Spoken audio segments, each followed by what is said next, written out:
After 9/11 and the birth of Homeland Security, fusion centers were set up to monitor U.S. citizens, and the U.S. Department of Justice legalized non-consensual experiments on the public.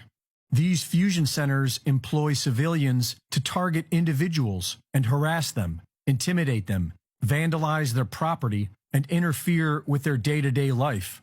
This is known as gang stalking. Former high-ranking FBI agent Ted Gunderson reported in 2011 that himself and thousands of others were being targeted. FBI agent Mike German confirmed this as well. Several federal agents have reported that they were targeting individual Americans, including people who were simply pro-life, and that they were pressured to put more people on their targeting lists to legitimize more federal funding.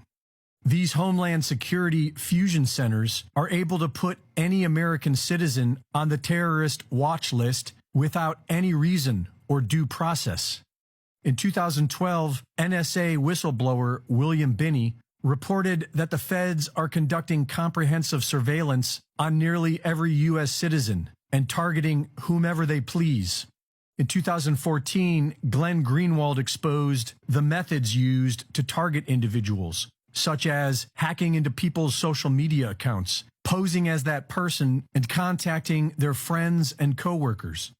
TargetedJustice.com is currently working on suing the federal government for targeting individual U.S. citizens with different high-tech weapons, including directed energy weapons.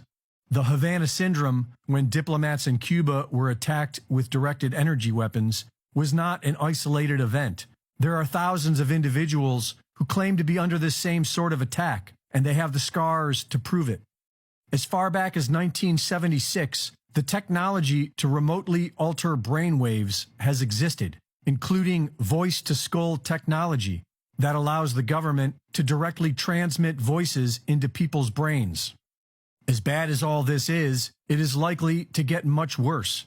In 2017, Dr. James Giordano gave a lecture on the latest government technologies to target individuals, such as neuroweapons to control brain function and modify memories. I'm looking to target key individuals who may then be influential to relative aspects of their representative groups.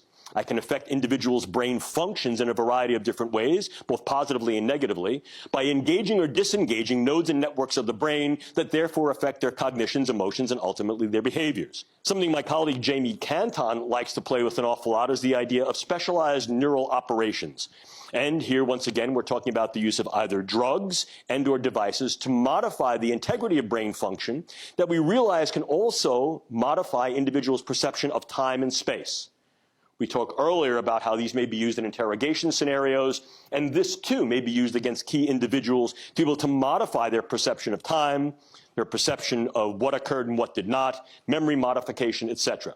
Nanoparticulates that can give an individual a stroke. So what we're able to do here is infiltrate the brain space with nanoparticulate matter that aggregates in situ, on site in the brain, and does one of two things: either penetrates from the vascular space, gets in through the bloodstream, gets in through the nose, through the mucosa, or infiltrates the vascular space and clogs it. What is the result? What's called a nanoparticulate stroke, or a hemorrhagic diathesis, fancy word, for it's a predisposition to individuals having brain bleeds.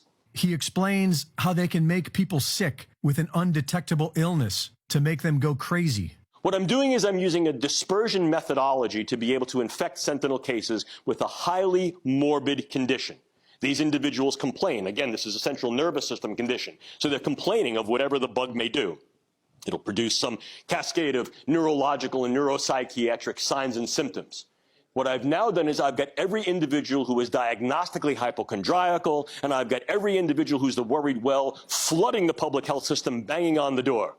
The CDC comes back and says, nonsense, that's not real. I come back and say, that's fake news. He says they can already control insects and use them to deliver bioweapons. I infiltrate that bug's nervous system and I control the way it moves. By controlling the way it moves, I control the way it goes. I control its wings pattern. I control where it hovers, where it flies, where it articulates. And what I can also do is I can then couple this to a very, very small scale set of either biosensors or cameras. And what I basically have here is a biodrone.